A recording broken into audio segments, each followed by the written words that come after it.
Hello दोस्तों।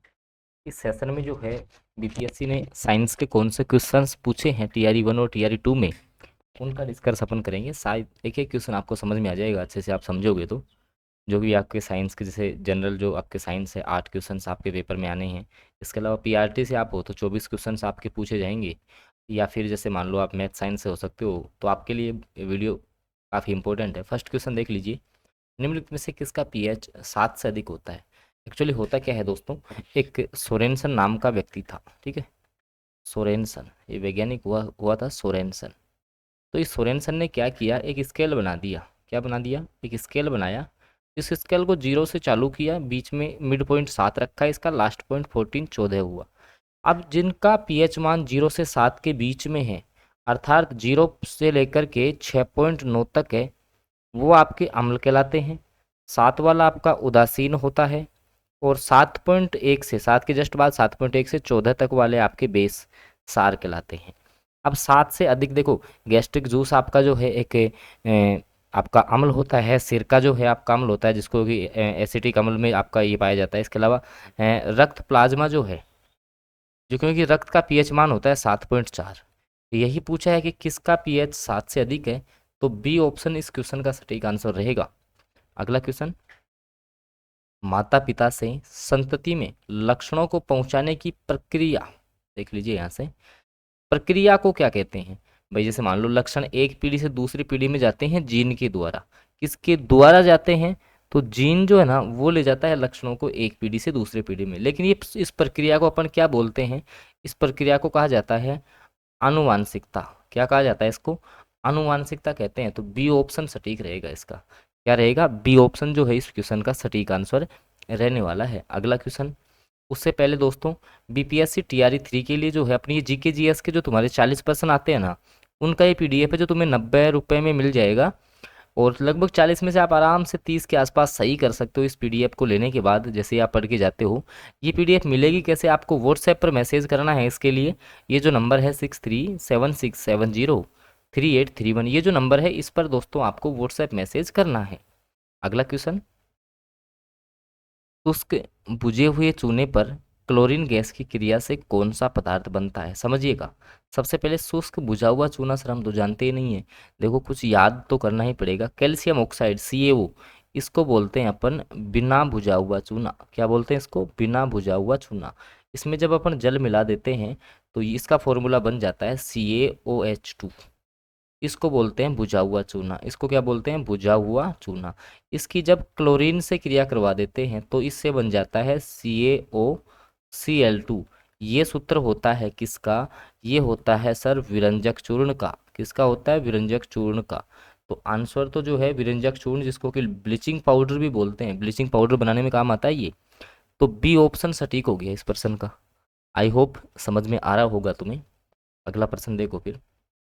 अंडाशय द्वारा कौन सा कार्य किया जाता है? भाई ओवरी जो है, अंडाशय जो है महिलाओं में कौन सा काम करता है? देखो, डिंब का निर्माण करना, बिल्कुल ये अंडाशय का कार्य होता है। प्रोजेस्टेरोन का स्राव और एस्ट्रोजन का। भाई महिला में दो हार्मोन आपके पाए जाते हैं, एस्ट्रोजन और आपका प्रोजेस्टेरोन, ठीक है। तो इन दोनों हार्मोन्स का जो कार्य है वो आपका किस पे डिपेंड है? आपका ओवरी, अंडाशय पे है। तो ये काम भी इसका स्राव करना, एस्ट्रोजन का स्राव करना, ये काम भी अंडाशय के हैं। इस कारण से more than one of the above, एक से अधिक वाला आंसर करेक्ट हो गया। डी ऑप्शन सटीक हो चुका है इस क्वेश्चन का। अगले क्वेश्चन पे चलते हैं। और दोस्तों तुम्हें अगर सेशन अच्छा लग रहा हो तो आप इसको लाइक जरूर कर दें।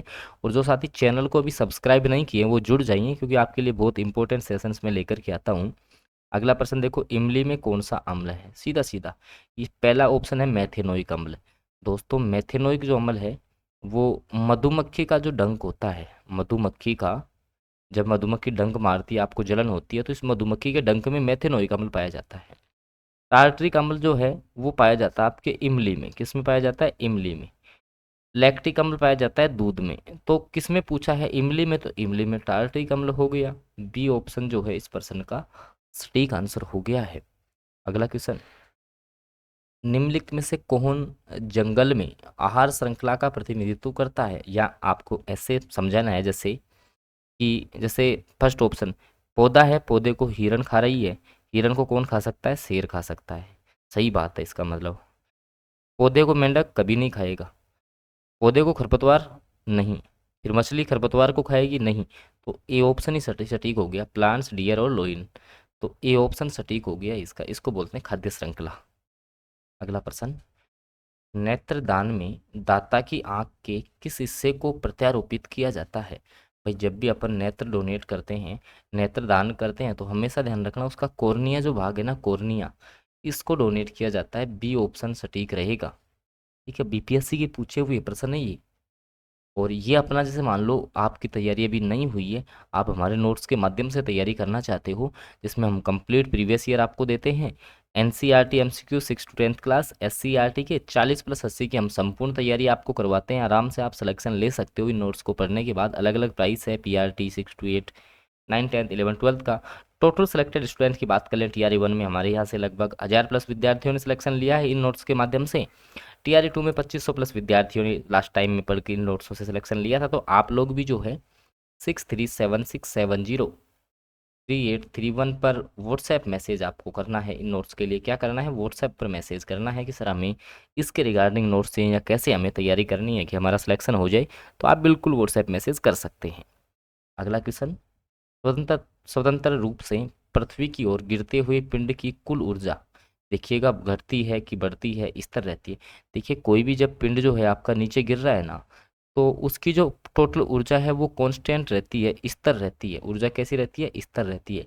आपने सुना होगा ऊर्जा संरक्षण का जो नियम है, ऊर्जा संरक्षण का नियम है कि ऊर्जा को न ही तो उत्पन्न किया जा सकता है और न ही इसको जो है आप नष्ट कर सकते, बल्कि एक रूप से दूसरे रूप में इसको चेंज किया जा सकता है।